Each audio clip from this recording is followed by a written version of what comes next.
Viral video aksi pencurian HP dilakukan emak-emak di sebuah warung di Kota Gede.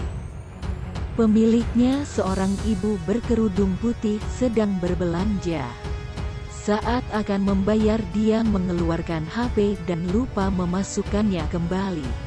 Melihat HP tergeletak di depannya, ibu berbaju biru itu melihat-lihat kondisi sekitar. Setelahnya dia langsung memasukkan HP tersebut ke dalam tas kresek.